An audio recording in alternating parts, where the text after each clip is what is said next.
une fondation d'art contemporain exclusivement, avec des artistes vivants pour de vrai, des jeunes artistes.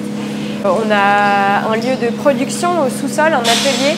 En fait, toutes les expositions qu'on organise ici ont pour but de montrer des œuvres qui existent déjà, mais surtout d'aider les artistes, de les soutenir à faire de nouvelles productions. Donc là, vous allez voir au centre de l'exposition, il y a une œuvre qui a été produite par une artiste pour ce lieu, pour cette exposition, avec notre atelier de production qui est au sous-sol. Donc ça, c'est un peu la particularité de ce lieu, c'est vraiment d'être axé sur la production et le soutien aux artistes à la scène émergente. Alors quand je dis émergente, je ne parle pas de tout jeunes artistes sortis des Beaux-Arts, mais en tout cas, c'est des artistes qui ont pour la plupart pas encore eu de grandes expositions personnelles ou qui n'ont pas encore été montrées en France. Donc c'est un peu ça la ligne directrice ici. Concernant les projets avec les scolaires, évidemment, on propose des visites pour les scolaires avec toute notre équipe de médiation qui s'adapte au niveau scolaire et puis en fonction de la discipline qui est enseignée. Évidemment, on essaye d'axer la visite autour de ces sujets-là. Mais on est aussi à même de pouvoir organiser des projets sur mesure. Je pense que c'est un peu ça qui nous qualifie, où on fait un peu la différence aussi, c'est qu'on peut imaginez que vous avez un projet très spécifique, vous avez très envie de travailler sur la poésie, sur, je sais pas, le design des années 50. Et nous, vous pouvez venir nous voir et nous, on va creuser, on va essayer de trouver des artistes qui pourraient être intéressants, avec lesquels on peut développer un projet qui dure 2 jours, 1 semaine, 3 mois et parfois 1 an.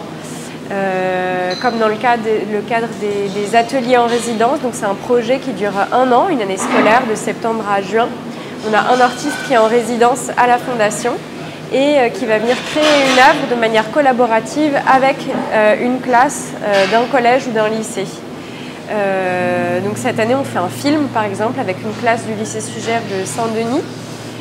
Mais on a fait aussi une fête foraine, ici même, là où vous vous trouvez, en 2019, avec les collégiens qui avaient fait un stand de fête foraine avec un artiste qui était passionné par les arts forains.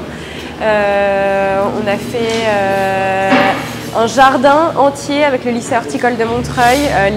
La fondation entière s'est transformée en espèce de jardin artistique fait par une artiste. Et la classe est venue, les classes sont venues pendant toute la durée de l'expo faire le montage, préparer l'exposition, parler avec les artistes, les conseiller, etc. Donc c'est un peu ça, je crois, qui fait la particularité ici, c'est qu'on est capable d'inventer des projets en fonction des demandes et des thématiques de nos expositions. On s'appuie aussi pour travailler avec les classes sur un dossier pédagogique qu'on crée, qu'on rend disponible. Où on donne tout un tas de ressources, qui est sur notre site. Et là, depuis peu, on a aussi monté une newsletter éducative qui nous permet de rester au courant de l'actualité de nos expositions, de savoir quand on ouvre les réservations pour les groupes, quand est-ce qu'on organise des rencontres, d'accéder à ce dossier aussi. Donc il y a une petite feuille à l'accueil si après vous avez envie de laisser vos coordonnées pour être tenu informé.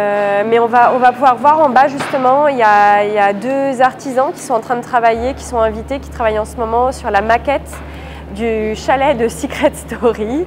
C'est une longue histoire, je vous la raconterai peut-être en bas, qui est justement l'artiste en résidence cette année qui fait son film avec les lycéennes du lycée Sugère à Saint-Denis, où elle travaille sur l'idée de la reproduction de la réalité et comment des adolescents, des adolescentes peuvent se créer leur propre réalité.